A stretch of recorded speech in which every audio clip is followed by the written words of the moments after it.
जो अभी हाल ही में 17 तारीख और 18 तारीख को यूपीपी का एग्ज़ाम हुआ है, उसमें 17 की सेकंड पाली और 18 की सेकंड पाली का पेपर एकदम बुरी तरह से लीक हुआ कि हर पहले 1 घंटा पहले ही सभी लोग जगह जगह बैठकर पढ़ रहे का पेपर अभी जल्दी हुआ था 17 और 18 फरवरी को।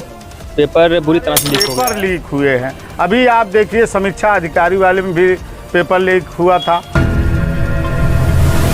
आजमगढ़ जिले के अतरौलिया विधानसभा से कई बार के विधायक और उत्तर प्रदेश सरकार के पूर्व कैबिनेट मंत्री समाजवादी पार्टी के राष्ट्रीय महासचिव बलराम यादव से क्षेत्र के अभ्यर्थियों ने मिलकर यह मांग की है कि स्थानीय विधायक डॉक्टर संग्राम यादव के द्वारा विधानसभा में यह मुद्दा उठवाया जाए कि यूपी पुलिस एग्जाम का पेपर लीक हुआ था।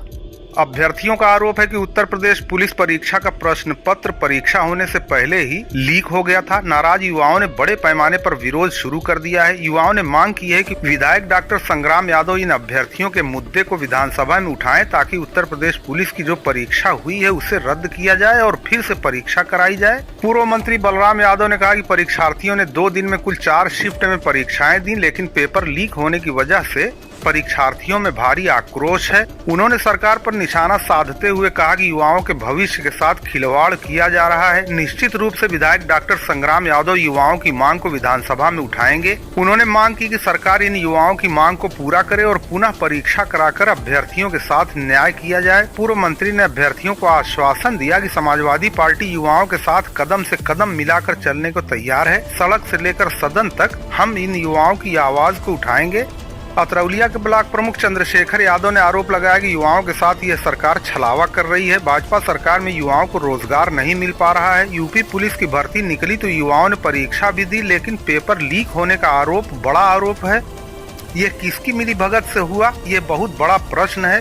अभ्यर्थियों ने अपने मोबाइल पर पेपर लीक होने का सबूत भी दिखाया। सुनते हैं कन्हैया गौड़, मनीष कुमार और अभिषेक ने क्या कहा। मेरा नाम मनीष कुमार है। कहाँ के रहने वाले हैं? मैं बढ़िया ग्राम बढ़िया से बिलोंग करता हूँ। बढ़िया से रहने वाले। अभी यहाँ आए हैं विधायक जी के यहाँ। जी जी। विधायक जी से तो मुलाकात नहीं हुई, मंत्री जी से मुलाकात हुई है जी। तो क्या बातें आपने रखी हैं और क्या उद्देश्य था, आप लोग यहाँ क्यों आए थे? हमारा मेन रूप से एक ही उद्देश्य है, जो अभी हाल ही में 17 तारीख और 18 तारीख को यूपीपी का एग्जाम हुआ है, उसमें 17 की सेकंड पाली और 18 की सेकंड पाली का पेपर एकदम बुरी तरह से लीक हुआ कि हर बच्चे के मोबाइल पर वो पेपर पहले 1 घंटा पहले ही सभी लोग जगह जगह बैठकर पढ़ रहे थे और हम लोगों को थोड़ा सा भी नहीं खबर था कि ये लोग इनके पास पेपर पहुंचा है। वो जब बाद में पेपर दे के आए तो पता चला कि पूरी तरह पेपर लीक हो गया है। अच्छा, आपके पास भी कोई पेपर आया था? जी सर जी। दिखाइए जरा सा। ये देखिए सर।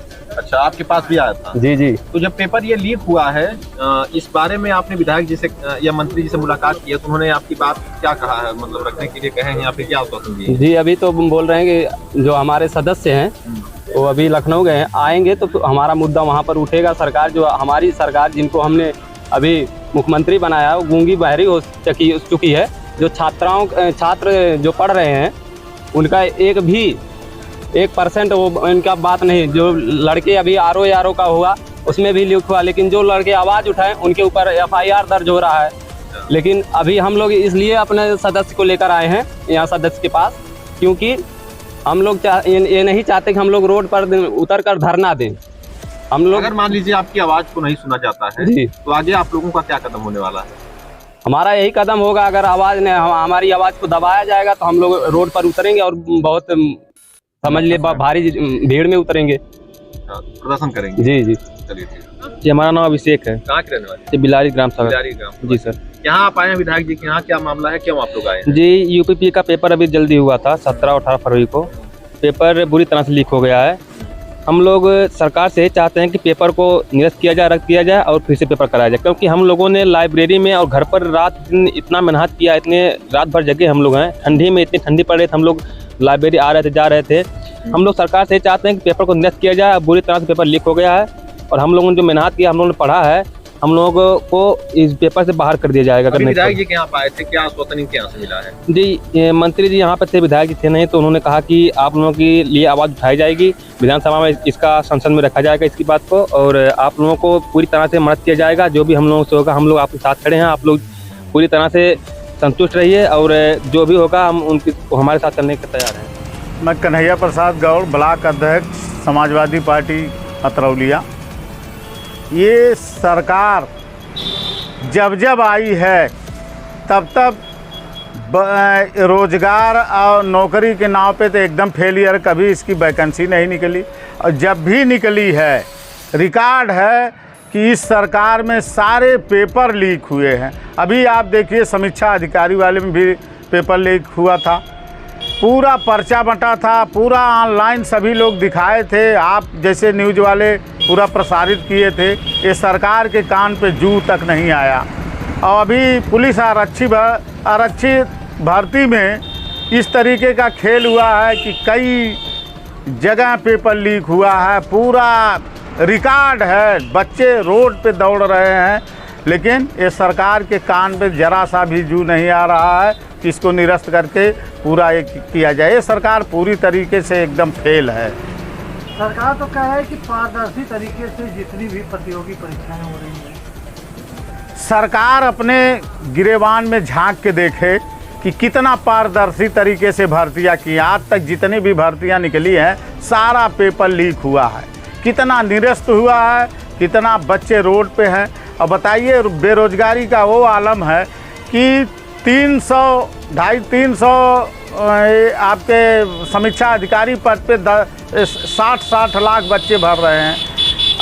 60,000 आरक्षित सिपाहियों पे 60 लाख बच्चे भर रहे हैं। ये सरकार एक भी कोई काम नहीं कर पा रही है, न कोई नौकरी चाकरी, कुछ एकदम सब में फेल है। केवल अराजकता इस सरकार में फैला है।